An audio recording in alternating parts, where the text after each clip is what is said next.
fait rigoler dans studio après avoir Koloba trop Sabino aujourd'hui en plein studio fait rigoler et Innocent B. C'est la peur. Tala. Innocent B alobara. Poto Swana talent. Poto loba talent. Kaka monoko. Siko c'est une affaire de deux talentueux. Bataille des tutons. Et en dehors, il y a deux talentueux. Parce que Ferré va chanter. Innocent B va chanter aussi. À défaut, il y a une surprise. Alors, est-ce que ça, à Faux Congo, en fait, avant Gouya, Rumba Trap. Pour tu auras album, c'est un titre album. C'est moi, il y a deux grands babayos sangana.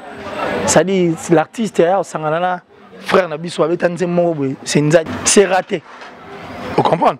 Donc, Tina encore c'est azouti. Tant que je dis que concert à Casino de Paris zati. Bon vérifier, bon côté en internet, bon mon à Casino de Paris, production exatée. Si que pas côté à Casino de Paris, boy, et Chebino trouble. En fait, c'est la peur hein, de cette salle parce que c'est une salle mythique. Pourquoi on a une salle réservée que na bateau ba na talent, na bateau ba salle naturellement. Pas des gens qui sont poussés par la machine et tout non. Bateau ba salle naturellement. Donc là bateau ba no totu ya machine. Ba machine père de là ba studio bigander à place au foyer mbabité yo tika ah to matelo moi. Ba octave et au matin. Qu'est-ce qui se passe entre Koffi Olomide et Fally Ipupa? Bon, parce que proche à Fally, ils ont eu déjà le leak sur l'émission pour nous sa Koffi mise en garde. Oui, bah pour nous Jimena Rabaswana. Ils ont absolument idée. Problème à Wazi quoi na Koffi Arani. Pourquoi faire beaucoup de musiciens? Ah non mais ba musicien c'est après. Mais avant penalty ba on reçoit ba welani. Si vous faire rigoler un artiste, c'est-à-dire, depuis Mamandou, la Michel Banda, on n'a jamais connu le vrai problème de ces artistes. Et puis, ils ont courage de dire que la TV, que tu sali boyete pour na boy. Tu biso to solarate pour na boy. Jamais, ils n'ont jamais dit. Donc, si on peut l'affaire de confier l'artiste, on ne sait pas si c'est quoi. Les joueurs un artiste avec la TV, il y a une voice à son changwa, il voice. Mais c'est la moindre des choses. Là, on nous tourne en bourrique. Après, demain, on va les revoir encore ensemble parce que tout le monde va miser. Après, on va sortir les bangos. Pour si on est tout vendu, même dès qu'on a besoin de Zapatero, sur tout n'est vrai pour temps, je pas évité. Mais il vient parler quand même. Mais il est en train de dire des choses que je maîtriser peut-être. Oui, mais le problème, on peut combattre à un niveau de foyer parce qu'ils ont affecté. Malgré que mais ça affecte l'artiste. On peut combattre à un niveau. C'est la presse. Ces communicateurs-là qui sont venus à la télé, comment ils sont sensibles. On pouvait gérer cette affaire autrement, mais par contre, pour exposer. Tu comprends ce que je veux dire? Donc, moi, je crois que tant que l'artiste donc, seul Bandeko va arriver à arrêter Moragio et Zaka Bangombale pour Nabitumba, Mutamakasi Mutaganyara. Mais na Kimia, Mututo à la vainqueur. Oui, salut fidèle internaute, comme je vous avais dit que notre Ozana Kim Jong Premier, donc leader et guitariste, nous surtout les seuls guitaristes pour eux, à ça là 1 million de vues dans la musique, c'est qui jamais vu.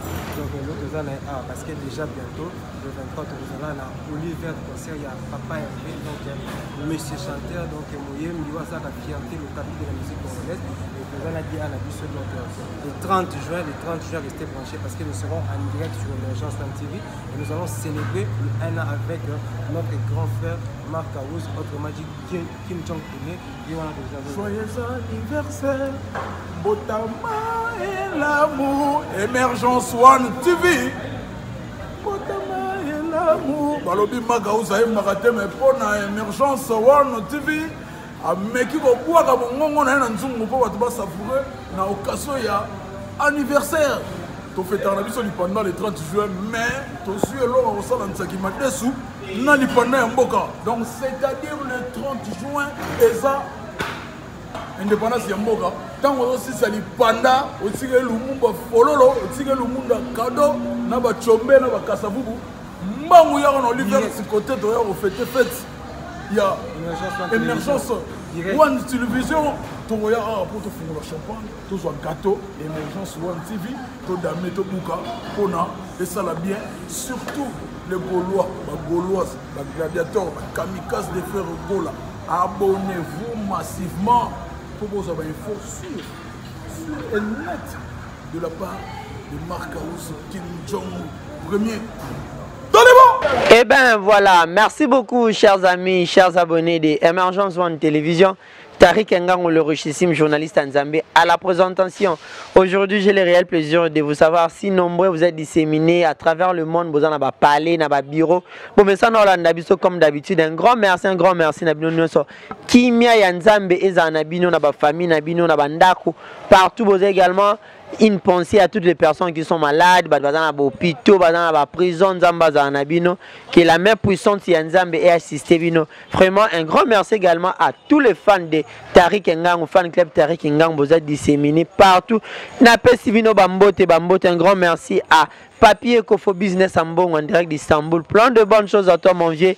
Également à Nadine Talabouana depuis Paris, la maman de Marlène. On est ensemble. Hein? Plein de bonnes choses à vous. Bienvenue au Signor, le mannequin de Lyon. Il y a également Joël Mouya, Alain Kembela, mon vieux André de Kinshasa, maman Madi Wembo. Maman Lanita, la Gabonaise. Plein de bonnes choses à vous, maman. Je vous signale déjà que Emergence One Vision totalise un an d'existence. Un an, on a tout fait le 30 juin. Dans le niveau, il y a Bandal, dans l'espace Sandia, c'est-à-dire couloir Inga, Lubumbashi, avenue des Kani 5031, dans l'espace Sandia. C'est là que tu as un abino, tu as une année d'existence. Il y a Emergence One Télévision. Tu as soutien sur tous les plans moral, physique, financier, spirituel. Et comme ça, la biseau, bien ma casse. Aujourd'hui, sur le plateau, il y a Emergence One Télévision. Je reçois pour vous celui que j'appelle les milliardaires en esprit. Il est pauvre physiquement, mais milliardaire en esprit. Tu as un milliard en esprit. Donc, tu as l'économie, ceux qui m'inquiètent. Quand je parle de milliardaires en esprit, vous comprenez directement que c'est il y a actualité musicale, réalité, les canacos, il y a actualité. Déjà, je vais faire appel à mon invité Killer si. L'on a tellement bien, longue chemise à Pembe, mais Killer si déjà, mon cher ami. Ça me fera du bien. Bonjour. Ça dit, bonjour. Bonjour Tariq. N'habitez dans le ça dit je sais pas quoi te dire. N'habitez dans le Banini na Tariq. Oh comment Donatelli. Qu'il est si bonne santé. Ça dit ouais la santé ça va. La santé en tout cas ça va. Nous sommes en plein Kinshasa. Il faut signifier que tu as une direction à Sosa et puis une direction au Bissotutu Ebike. Et décision il y a chef de l'État pour ça dit bon Kocha Makadam sont de routes secondaires en fait de routes au Basali uniquement pour et permettre secondaire la route principale. Et par contre, comme ils appellent Boulomo, ils appellent lié la presse. Et puis la ville de Kinshasa, le gouverneur Gentini Ngobila, que nous saluons, je crois que et tout se passe bien. On ne peut que dire merci. Mais comme je l'ai toujours dit que nous sommes passés à la biso, il y a un cadeau. Il y a un droit à biso. Certes, nous avons des devoirs, mais il y a un droit à biso. Donc ça dit, nous ça, et toi, nous obligé. Pas obligé plutôt, il y a aussi à la biso. Donc c'est un grand plaisir. Obligé, parce que qui notre comment autant on dirait n'a habité. Ça dit, autant mon téléphone n'a yo, mais au bon moment on dirait téléphone, bah simbi sagio, mais oui, autant on est nous on n'était pas au bout là. Donc moi je crois que le plus important, c'est que bah biso dans conditions et au ça la bien abattu tout. Et j'ai dit merci à Emergence TV parce que Emergence TV le 30 juin a fêté pendant une année et on demande à toutes ces personnes qui aiment bien en fait la presse et qui aiment bien ce que nous faisons, bah apporter même forte sur ce que nous faisons quoi. Donc c'est un grand plaisir. Donc merci Nabatutu. Merci encore une fois à toi d'avoir pensé à moi. Et puis bah tout le monde soutenir un peu qu'il est si je les aime. Quoi. Voilà. Merci beaucoup également un grand merci à Héritier Iboula Mouyaka Solo le confrère de tous les temps de toutes les heures vraiment tous Araneta Onyoso. Merci beaucoup à vous tous, vous êtes disséminés à travers le monde. Qu'il est ici. L'actualité est dominée Bissot. Qu'est-ce qui se passe entre Kofi Olomide et Fally Ipupa? Bon. Parce que proche à Fally, ils ont eu déjà le leak sur l'émission pour payer sa Kofi mise en garde. Quand quelqu'un entourage à Fally à la personne de Fiston Coloqué passe à la télé dans une émission avec Yoyo Casserole pour appeler sa Kofi mise en garde. Qu'est-ce que tu peux dire par rapport à ça? Bon, moi je suivi cette émission, mais j'aimerais vraiment qu'on tourne encore une émission par rapport à cette émission. Parce que ça vaut en tout cas la peine. Il faut tout sur la peau, il y a de quoi à boire et à manger dans cette histoire. Mais moi ce que j'ai retenu, c'est que j'ai retenu plutôt Namarambuto Ndekonabiso Zapatero Banero Loba n'a retenu que l'homme. Autant biso to linga to loba artiste lingate. Oh. Ouais, il avait bien dit ça. So on a le bon artiste à éviter. Te alobitan bango balinga ba loba artiste lingate. Artiste a pexé bango ba. Lingate ba kota magamba quadra. Donc yemo ayebi poignet lingate. So mbalo ba koti pourquoi? Mais justement c'est ce que je suis en train de dire. Bango nemba koti. Ce n'est pas l'artiste qui a parlé. Oh, mais il parle au nom de l'artiste. Non mais c'est bon yo to ayina yo. To kana so to bige so ki to lobby que bah tout bazaba détracteurs il y a fait rigoler ba ndeko limbisangai. Ba détracteurs fait rigoler tous ces gens qui viennent insulter au nom de l'artiste. Bo finga ba artiste muso nom de l'artiste. So to bige bo mona ande bon ba finga boloba elo côté. Ba ba loba ni. Oh artiste c'était mutaero loba. Ba loba na minoko na bango. Donc bango ba loba na minoko na bango. Le fait que l'artiste a lobakate a lingakate. Donc moi je comprends que nano artiste a l'obité. Et puis depuis Mamandoule la bise banda. Oui bah poni chimeno kabasona. Je absolument yébi ata idée. Na ezata na idée. Problème à wazie quoi na Kofi ya kanini. Pour Kofi Botula ka ba musicien. Ah non mais ba musicien c'est après. Mais avant penalty ba no reçoit na ba welani. Siko yebizanga non. Faire gol na artiste ba likamni.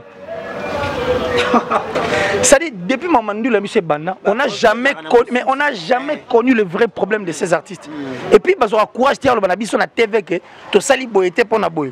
Tu biso to solarate pour na boy. Jamais, ils n'ont jamais dit. Donc, si on peut l'affaire de confier l'artiste, on ne sait pas si c'est quoi. Parce que quand on pose la question à Kofi Olomide dans une émission de télévision, il va vous dire que Nana Komela, il y a répondu Nangati. Premier mes années à l'obarati.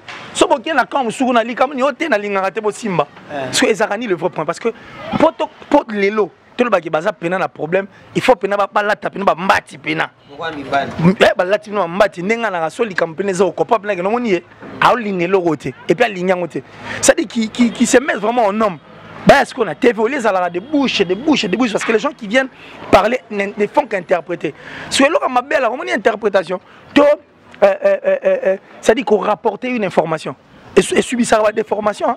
Yo de temps ma mythologie grecque je crois sur la sanité. Hein. Tu te souviens que information parce que les bouches alors il y a yo que le bangon n'est on n'a pas que le bangon et puis voilà et bomi peine l'histoire.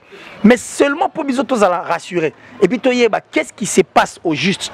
Na chef ba mito ba musicien na biso et puis le vrai problème il faut pena que non ne joueur artiste qui na teva bina ba voice ça na changwa ba robela mitute aya na ngosu acha ba voice. Oh mais c'est la moindre des choses.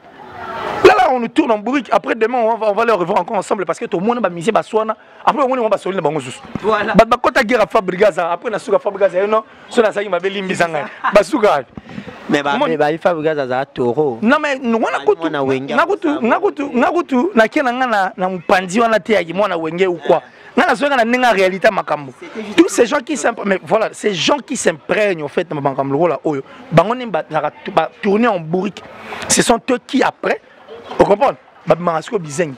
Pour seconde to vandia même de kona biso Zapatero. So tout n'est vrai pour temps souiller pas éviter. Mais il vient parler quand même. Mais il est en train de dire des choses que maîtriser peut-être. Et pourtant, Kofi Olomide 15 ans, c'est l'artiste. Ils savent, on a bien intimité. Soit la secret, intimité ou secret, parce que pour biso à l'éclairer, c'est la moindre des choses. Donc les deux artistes, il faut que Kofi pena à la tibine à la tarana. Abeille la presse. Bon, les lots pena boye ba point moi ça entre artiste intel eza oyo. L'artiste est pas yé. Aïe na TV bon ba voice bolinga boyo katala. Yango tala makambo boye mais ceux les gars na basima batu ngana zo mona te parce que na yo ki voice ya mama rifa wana zeku voice te appel au enregistrer qui on na yo ki lo ma beta na ebité so ngani matoyi na ngeza okufa na yo ki lo ma beta na yo ki même ba voice les gars na actu net de kona biso Niki Menga ba sai ba ina conversation na Sandra Kazadi. C'est ce qu'ils ont dit. Mais en réalité, à l'intérieur, il n'y a pas grand-chose. Mais et ce qui est reproché, non, ce qui est reproché. Mais parmi il paraît que Kofi Olomide a dossier à Niki Menga, autrement dit Barcelone, Kofi P, il y a une main noire, moi, il y a Kofi qui est entre parenthèses. Il y a une raison pour laquelle au monde artiste, na staff, na épée va se révolter par rapport à Maramnio, surtout. Nous, on a besoin de la clarité, de la vérité. Point barre, papa. Et ça simple. Ceux qui réellement pénètrent, bon. C'est pas intéressant. Mais quelque part que tu ne trouves pas ça, c'est quelque part l'ingratitude de la part de l'artiste, vu que Kofi Olomide c'est son mentor. Kofi Moutou a ça la il pouvait régler ça à l'amiable. À Bengi Vene, Basolion, a Nengi à 4 et puis Moutou Sili non simplement. En fait, l'ingérence. C'est comme au niveau de télé, de bureau, quand les bureaux viennent et toutes ces presses, en fait, on a vu sur les médias, on a bien borné. Médias la rapproche, il a fallu. En fait, je parle en général. Tout le monde m'a fallu, mais pas en général parce qu'ils sont le même problème. Ils ont Jaraba orchestre rebellé. Parce qu'il y a certains de nos confrères concerts au fin la paix. Mais justement, il y a la presse qui sont sur tout nier pena. Tant que Alexandre Epé 10 minutes na artiste était. Peut-être qu'Alexandre Epé 30 minutes na Kofi Olomide. Mais sur un bête le masola Kofi na artiste. On dirait bah là la balam place moi. Mais oui. Kala, ils ont la presse c'est belo mon abaya ko lobara ils viennent que pour les intérêts. Na ko mon ba courageux.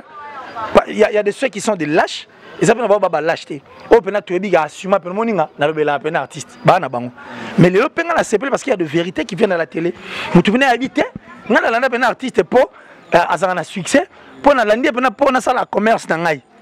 Oui, na moninga za continue ko tsaka mbongo. Donc tu comprends que le belé pour mbongo ko taka et puis à s'intéresser na makambo la télé plus important pour na eza. Oh ya le biga mais kasité, si on na ko mo na TV bo est-ce que comment ça la bien. Ce sont ces gens-là qui s'en mènent avec des informations fausses. C'est-à-dire, après on a TV. On peut toute une émission. Et après, on peut former un sens. Mais ils abrutissent les gens. Égarer Batou au nom de l'argent. Tu vois ce qui fait mal. Donc, j'allais dire que la presse, ils appellent à cause de Marambe Belé. Yo soki mutumo bo solbana solana bien. Le big oh atteindre la ginga soki message. Yo estimé que il y a un message donc ça va y partager. Les messages on appelle comment atteindre la ginga soki ça presse web. Osomon pour la réseau sociale to bien non makambura boy. Ndeto sola to tina na ba voice to comme kenge flo mo rotine la paix oh pas tinde le pied panzani et panzani na ngo paix et c'est ça normal. Tout le monde a rango, tout le monde a mutu. Azo commenter une émission même là que non eza comme moi la chaîne ya mutentel. Il vient commenter une émission bah au fin à Kofi. Une émission bah au fin à faire une émission au fin à Inosbi. Et ça m'a tout le monde a. Vous comprenez? Donc moi je crois que la presse il faut émettre la place dans et beloroni bango ba luka et beloroni bango balinga parce que biso ça on a pour accompagner en tout cas notre culture nous sommes par rapport à tout ça tout ce qui se passe depuis Banda qui tire au Kende tout le monde est plus grave attends que na liste il y a musique na biso ebi moment mbele conseil nous Rosa na yo paix sans fin que qui m'écoute parce que nous voulons la paix donc toi dernier mbele les autres ça mboka na biso volcan koto message nous Rosa il y a paix par rapport à ces des artistes ba yebana tant sou batu tout ba lo bana bazala raté tant msou te me bazala randité conseil nous Rosa non pour na qui m'a vraiment à entre tout moi je crois que dans le calme, dans la paix, c'est tout le monde qui gagne. Mais Nabi Toumba, c'est le plus fort qui gagne. Je ne sais pas si je me suis fait comprendre. Quand il y a une guerre ou quand il y a une bataille ou un combat, c'est le plus fort qui gagne. Mais dans la paix, tout le monde est vainqueur. Vous comprenez? Ceux qui pensent qu'ils sont en train d'aider l'artiste, c'est une erreur grave. Oui, mais le problème, on peut commenter à un niveau de foyer parce qu'ils ont affecté. Malgré que mais ça affecte l'artiste. On peut commenter à un niveau. C'est la presse. Ces communicateurs-là qui sont venus à la télé, ils sont sensibles. On pouvait gérer cette affaire autrement, mais par contre, pour exposer. Tu comprends ce que je veux dire? Donc, moi je crois que Bandego Foza Libanda Makambo pour tant Kofi Olomide l'artiste Bakutananga tant Basala Makamna Bango Batbala Yité. Donc seul Bandego Bakoui ko arriver à arrêter Moragio et Zaka Bango Mbale pour Nabitumba Mutamakasi Mutaganyara. Mais na Kimia Mututo à la vainqueur. nous on veut que bango tout base là parce que musique na biso na besoin na bango mokolo mo te tolinga mabe ya mutu tolinga toujours bonheur na bango alors qui regarde en fait les choses du bon côté et c'est très important. Voilà, qui regarde les choses des bons côtés, c'est très important pour tous, c'est très important pour également la culture congolaise. Un grand merci à Bienvenue Rossignol, le mannequin de Lyon, Mtakangi Ronald Mobimba, Alain Kembe, la garçon des disques, Papa Naninel, André de Kinshasa, Glory Tantou depuis le Bumbashi, plein de bonnes choses à toi, Christelle Agamana, Nora Makwayala. Plein de bonnes choses à vous tous. Qu'il est ici, Makambiza, tellement éveillé dans la culture, Nabiso Mambezo, Botama, Réseau, Botama, Kaka. Parce que c'est l'actualité est allée. J'ai demandé à Mido, réalisateur Nabiso, je vais parler de Ferrego là maintenant. Mido a-t-il un extrait Oyo. Comme ça, après extrait, on a notre commentaire. Mido. Bon vérifier, bon côté en internet, bon monde en casino de Paris. Production exatée. Voilà, de retour sur le plateau, il y a Emergence One Télévision. Toi et moi, nous avons regardé cette image où Ken Piana, Nambuta Di Kassou, ils sont en train de communiquer, de faire une émission, Balobi, Casino de Paris exaté. Sur la liste, il y a une réservation, il y a un concert fait rigole à réserver concert T. Au moment où nous tous nous savons qu'il y a eu toute une conférence de presse qui a été organisée pour ça. Une grande maison d'édition événementielle Overlook derrière cette production. Maintenant, quand nos amis, nos confrères Baolo Babongo, c'est juste l'acharnement contre Ferregola, ou bien c'est par manque d'actualité, ou bien Batindi Bangonde va déstabiliser la campagne à Casino de Paris. Au moins, l'argent est un bon serviteur, mais un mauvais maître. Si vous comme un mauvais maître, net dans ma rambabou. Comme ils comme mauvais maître, tu se plaignera tout le monde la professeur moi université après ça court à mail et macas. Mais sur la continue politique, vous retrouver les idées. Bon, c'est ça là bon. Non, bon, c'est ça là bon. Ils aura bon serviteur, mais un mauvais maître. Si vous comme mauvais maître. Ouais, tant que comme un mauvais maître, comme c'est sur ma ramo, t'es moi ça on pose ça. Au comme ça ma ramo, quand tu vas qui bouli. On ça rapport ça là parce que sur les bon abat. On a choisi. Des bornés. Moi, je suis borné comme trop dans la presse. Il y a des bornés en tout cas dans la presse. Il y a des gens qui ne voient que le bout de leur nez. Parce que si on a passé dans le pays, mais aujourd'hui, ils ne savent plus quoi faire. Je ne sais pas, il fait un ancien musicien. Il n'y a pas de problème. Il y a une place en général. C'est-à-dire des bornés. Tout le monde voit que. Imagine que Tourni Moutou. Un artiste musicien va tourner Soki, autotune les instruments. Les instruments, c'est un logiciel. C'est un pot, Moutaïsement qui est un logiciel, effectivement c'est un logiciel. Artiste n'a besoin de salaire qu'à moi. Zaki n'a avec ces artistes, ça dit pas parcours vérité maquillage. Le kuta, pas parcours le kuta, pas maquiller le kuta. Tu vois? Donc, or, tant qu'on maquille le kuta, on maquille, on peut ça comme la vérité. Au second, ça n'a pas fille, tout le monde rêve, et là, on a vu vie sauve. Mais tant on boule les bandara, on est longué au guitare, on boule les bêtes. Eh, au tino et l'onina, au niveau, il y a ma cap, mec, qu'est-ce que c'est? Eh, papa, so gâteau, on a couche, on même commerçant. Donc c'est pour dire que ma parole n'a jamais le kuta maquillage pour ça intéressant. Donc moi je crois que faute na bangote visibilité actualité ça soutien. Mon visibilité sont perdant et si Léo commence à bisala ça. C'est comme une machine dont sa boussole a perdu le nord. Quand une machine au boussole on perd le nord et comme un folle. C'est de cette folie. Là dans le bango kalaye ba osambo. De faire baba robela mitou. Mitou en tout cas si ba toi si ba belle mitou. Et puis na ba ba osambo. Tala ba koti pena bo koti pena ça dit bo koti zamba pena lo ba vena biso Google. Monstre d'amour bo kati tala nzeta munini bo salika kirda moi muke. Et puis bo louer tracteur pour voir longa likasa. Donc bo effort tout bo fournir et pour voir longa likasa mais na tracteur. Vous comprenez? Et ça pena cette folie au fait pour boussole et perdre nord. Nous retrouvons ma tout. Rien de bon. Et puis, Babo, ça n'a été que la République démocratique du Congo a été le monde entier. Et comme un monde, et comme un mouquet. Et cela est comme un mouquet pour l'Internet. Voilà. L'Internet est venu et l'exhibition m'a remboursé. Vous comprenez?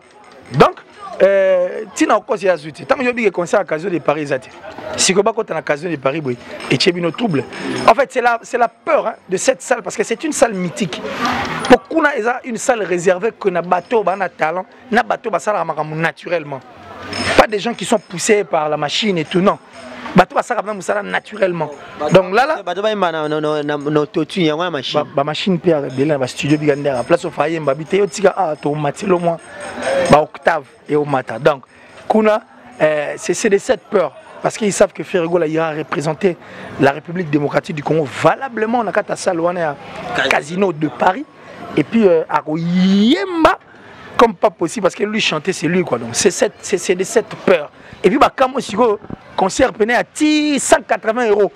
C'est le concert le plus cher hein. Kasi vertige les autres chat troublé 45 € à 180. Salle VIP on a donc méga tout de suite. Super VIP. Oh.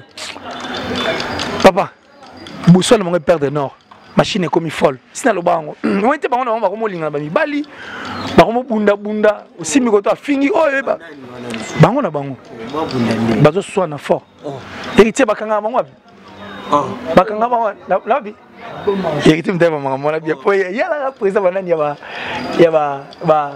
défenseur il est le président des défenseurs. Voilà, merci beaucoup Killer ici. Comprenez que le 7 novembre 2021 il y aura bel et bien concert au niveau du Casino de Paris. Tous les Gaulois restent focus sur l'artiste. Il y a les deux albums qui est en pleine gestation Kamite Robima. Vous à concentrer sur l'artiste parce que Mamoza Minene toujours dans le même ordre d'idée, on parle de Ferrego là.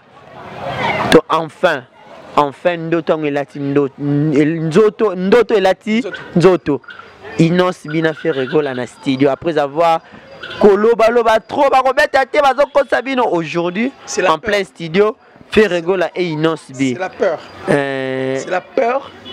C'est vraiment la peur parce que la peur pourquoi papa tala Inos fait alobara Poto Swana talent Poto Loba talent Kaka Monoko. C'est une affaire de deux talentueux. Bataille des tutons. Et en dehors, il y en a deux talentueux. Parce que Ferré va chanter. Inosbi va chanter aussi.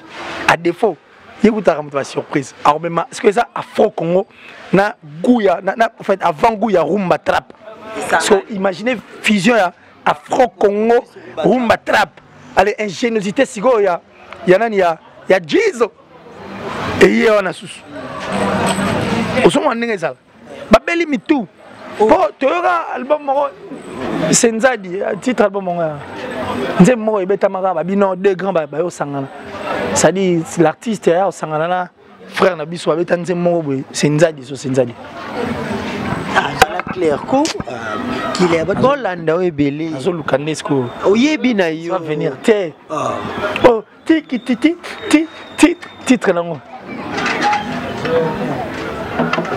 C'est raté. Ah, c'est raté. Donc, les gens. Les gens t'ont assemblé ma casse. Il y a Boïti. Dans le titre. Au moins, ici, autant. Et là, on est bêtement, il va bien qu'il est koufi. Batala, c'est raté. Titre Kangi Bango. Et si vous avez na inosbi, na fait rigole. Faire goût à nos studio. Goût,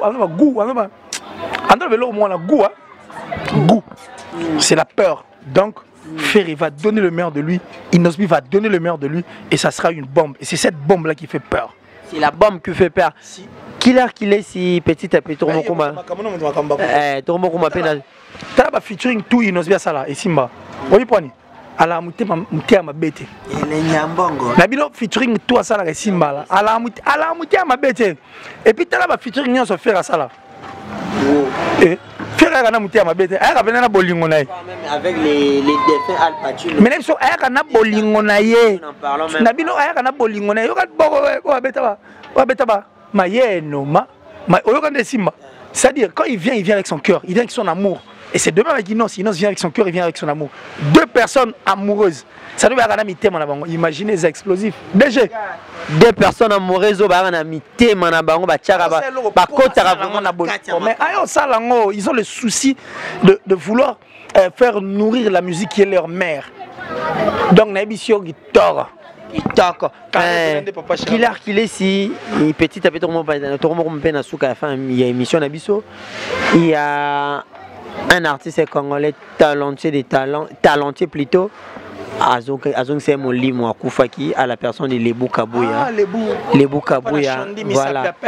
Un ancien des quartiers latin tout le monde a été ancien quartier latin basangana qui tu éviter ba mise bando sangana kaka na ba occasion tragique na ba occasion il y a ba tristesse. Pourquoi bon bazela rara li comme il y a passé comme pour basangana. Et si na loba nongo pa pepe ne problème qui dit notre grand frère et na loba aimons nous vivants. Baro salon ndenge ya vivant boété de nos vivants boé. Bazela ram ninga kufa. Mais je te l'avais dit. Il n'y a pas plus tard que je crois que 3 semaines depuis 3 semaines depuis te tourner là-haut. Ça peut faire 3 semaines. On en a parlé. Nos artistes et musiciens ont un problème mort. Ils oublient que nous avons un business avant tout. Et ça business. Business pour avancer, il faut se rappeler que tout le monde a ouvert d'esprit. Si on est dans la minute héritier par exemple, à Bengi, on a pas exemple le monde est tinani. Exemple le monde est tinani, le bandit tindeni. Il y a le roi, héritier à Bengi par exemple, on est Modogo. Aya oyembele na kati album. Abarambo par exemple. Soit proposer Modogo là, ba musicien so balande ni, soit proposer là, tape Dieu. Benga ngaya futa ngambongo na odiete. Ma bossa ni eza business na ba États-Unis ba peuf de diona ba zora ba Jay-Z ba zora bala au pesi lar na yo après beti nini nzembo tu vois eza business. Les artistes et musiciens doivent d'abord enlever cet esprit on ya kibonga yona et puis il faut pas instaurer esprit mokati na ba kindu les business kokuta na kana matanga est important ba projet zali makambo eza belé à faire. Et qu'on connaît faire tourner ça fait mal de voir ces artistes se retrouver que Kasso Mutakufi et ça n'a pas. Évidemment la tali bango tout na moi nanga mutana na 60 ans d'âge. Ba vona bango zana nu ba na makasi ba royemba ba rosal encore plus. Mais tout ça pourquoi parce que ouverture d'esprit on a na ko le monde de la musique le rôle business et ça bango té. Ce qui fait que to kutana makam le roi oyo.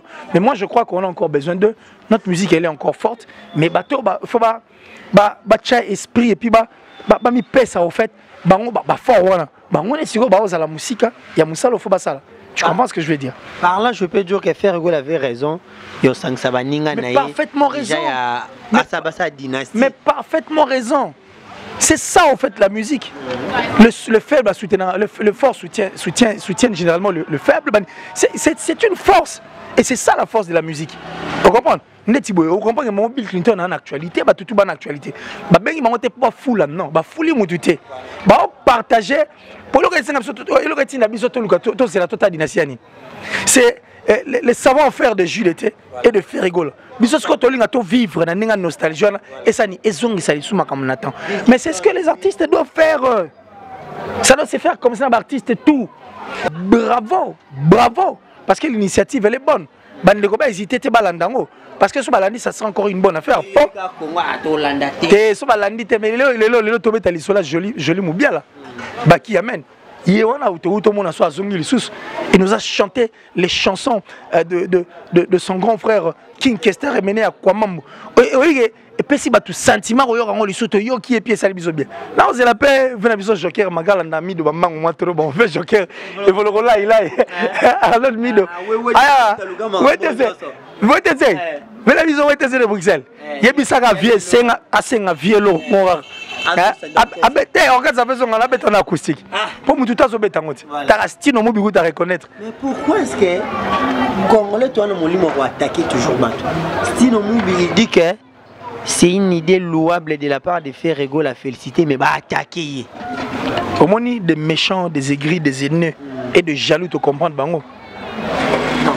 Tout va faire répondre à bango faire ciblement boyer. Mais justement combat quand tu ne déranges pas tes personnes. Quand tu ne déranges pas tes personnes. Sauf que nous dérangeons arrêter sur nos moudité donc au servir les lots. Fana na poto bambule belé qui on dit ma et oh homme acoustique moi na faire à ça là qui c'est mais sali kitoko moi te sali bien batutu bazongi ta ko to grand prêtre redi a mis sa beti yango hein donc laisse mambo succès na mais batutu ba beti yango na bien batutu ba beti yango na le roi de la forêt na bien ye veut kuta boya yango mais na sukara ko kité a céder na mais et puis mais là kitoko ti les gens continuent toujours à jouer ces hommes acoustiques parce que là j'étais parlé tout à l'heure là de Jolie Moubia là ces réseaux continuent à bazar alors moi je crois que mais la série doit continuer parce que si elle continue t'es fou faut continuer voilà la série continue si elle continue t'es fou un grand merci à Younes Diego Kao Paris plein de bonnes choses à toi Diadi Yakuza grande puissance hein?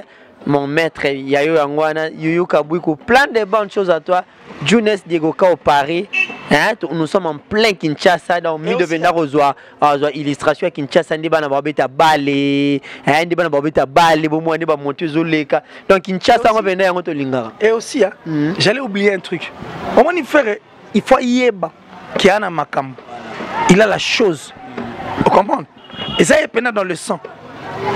Là, il est comme Jibem Piana, tout ce que Ferré touche se transforme en or. Et puis surtout, ce que Ferré à Simbo il se transforme en or. Partout il vient, il se transforme en or. Mon discours va être un musicien local. Mais le va comprendre. Dans la nouvelle émission, on a un communicateur à faire. Bon, ton demi, ni à Kuba, on a besoin de sac, on a un communicateur. Ton demi, ah, y'a là que ça. Hein? Tonton pour moi, bah, tout et ça, tonton, pour moi, tu as une émission de Kinshasa. Des journalistes, soi-disant, je ne sais pas si c'est un communicateur, il y a faire, c'est-à-dire, Neni Barondima, faire rigoler, Abima, là, ça m'a 50 millions. Mais vous êtes de fous. Petit à petit, franchement. Mais là, il y a une émission locale. Mais vous avez sonité, à 150 000 $, la musique, il y a room, et puis la musique locale. Sans featuring, à l'ouga américain, à l'ouga français. Kanarumba oyo délire ba msobe ala ça ba montre te ya on habite ya ba montre to boya pour na toyebi bon bo bisa so bete album mbongo pour bo beta ina ba featuring mais ce qu'on fait abeti album mo bino biga ça album mo ya rapport à l'hôtel ya local rumba ça 50 000 et puis j'aurais appris même que à offrir bébé na 8 mois Parker ça dit Mercedes Moran. Mais il faut dire merci.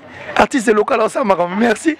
Le frère à Sony, le frère Gola, c'est un champion. Oui, on a un local. On a dit que c'est pas un fait. Et pour on les amis qui ont tout le monde là. Tout le monde là, ils ont. Mais évitez sur les amis. Les amis qui ont tout le monde là. La préférée faire Gola. Mais les lopes on a bibi on a coquille na ngana on analyse la préférée na ngango. Na préférée penon. Na préférée penon artiste émission balbarote local abeta mazo somba plan. Vous comprenez? Mais la musique on va bien en local. Si qui dit vrai. Voilà qui dit vrai. En réalité au bima. Na bona ngama. C'est ni. Oyo bo ma vitamine akwisi pa manandunda. Nundo engage magnesium na ngote. Obete suki no désoté là. Ah, tika wala mamba vidéo loyo zo. Nazo comprendre les aba figure de style mozo mema. Na bona ngamba. Na bona ngamba. Eza baba mais eza sous-entendu. Na bona ngamba. Obona omba do. Na bona vitamine akwisi pa ma. Obona omba do. Osuka lokwa vient to Charlie Prince ba kanga kai na parquet pour le non. Ah, tu penses que bon Charlie Prince ba kanga kai. Elle va ça là moi 3 jours na parquet. Ah ça là 3 jours tu sais. Aki lelo lo babimiti. Obanga to ki lelo lo bobimo. Papa, nabi hein. Mama kasi no kangisa. Yo kana biso lo mo. Osuka lokwa sara. Bakangisa bon na fini muto. Ese bana to bandega to fini muto. Ona bino obona. To tongi muto. Obebi sa vitamine ni. To na oboma vitamine kwisi pa mana. Voilà, merci beaucoup. Il est la télé bien. Tu retiens ceci. On ne meurt pas parce que on est malade. On ne meurt pas parce qu'on nous a tiré. Vous comprenez? Et puis on ne meurt pas parce que tu es prison. Mais tu couvres à tu vivras. Pour ça, tu as vivre ton gâteau d'aïté. Okomi. Voilà. Dans le fait que tu vas vivre, on s'attend à tout. Soyez dans la mbeba. Ayo pour ça la mbeba. Na osala ngoni ponga na na pe moi sabati. Na depuis na la nanga. Ba sabati na landa gate. Mbonga batu na soa gate. Na okomi na te. Na gros bébé. Rien que mon gros bébé. C'est fini. Voilà, merci beaucoup. C'était un grand plaisir pour moi d'être avec Killer ici sur le plateau de Emergence One Télévision. Je vous rappelle de nouveau qu'une année, le 30 juin. Un beau soutenir, Bissou Rosala, Bissou bien, ça vient bien, Makassi. On vous invite tous déjà au micro, ça na fête, vous savez, organisation, c'est un moment belé, louer micro, louer Kiti, vraiment beau sunga sur ça bien. Un grand merci à nos confrères, à concert, tout va ça comme ça là qui toko. Bambo temneska bozali, là je pense directement à héritier Iboula Mouyaka solo, Bambo Tenabino, Gouv le Gaulois, Fiston Frappe. Killer, si merci également à toi. Tout le monde a souka émission.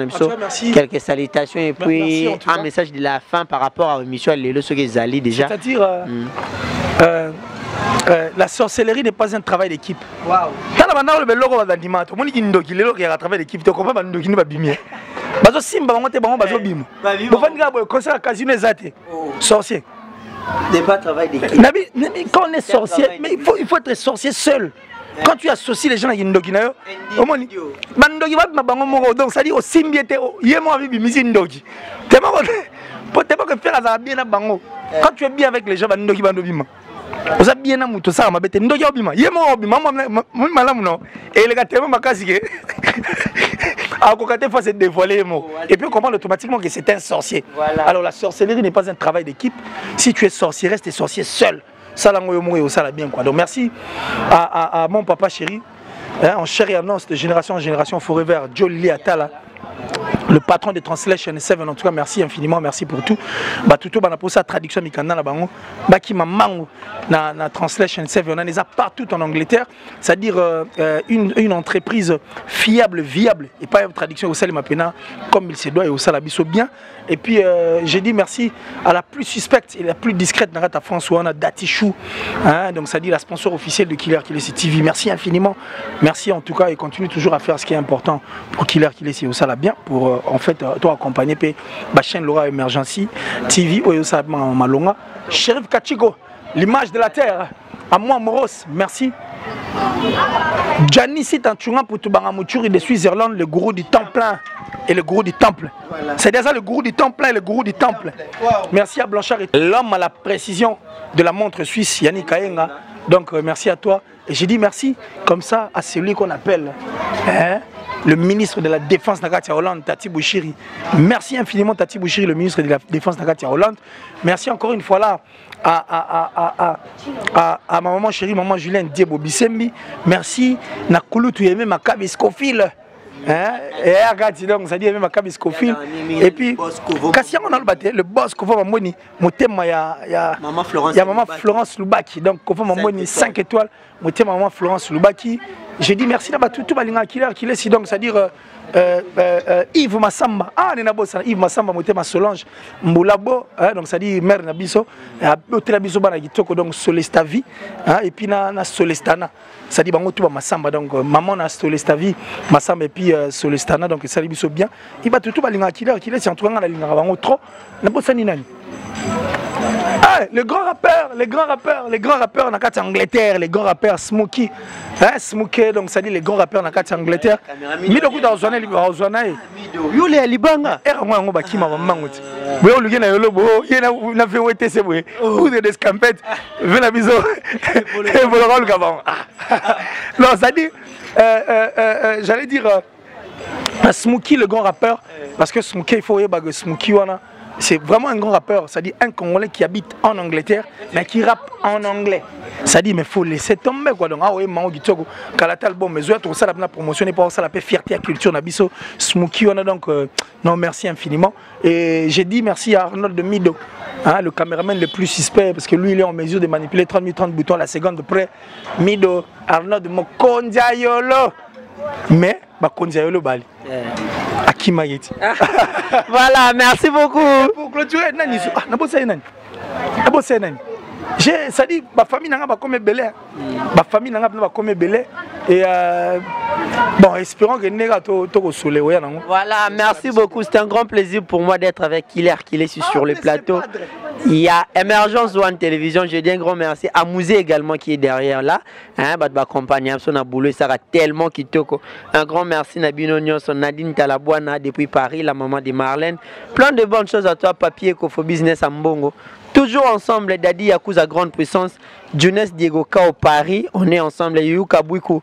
Plein de bonnes choses à vous. Sergine Diel, des Patrick Desmouches, parents, il y a Maïcha, la petite princesse. Plein de bonnes choses à vous, on est ensemble.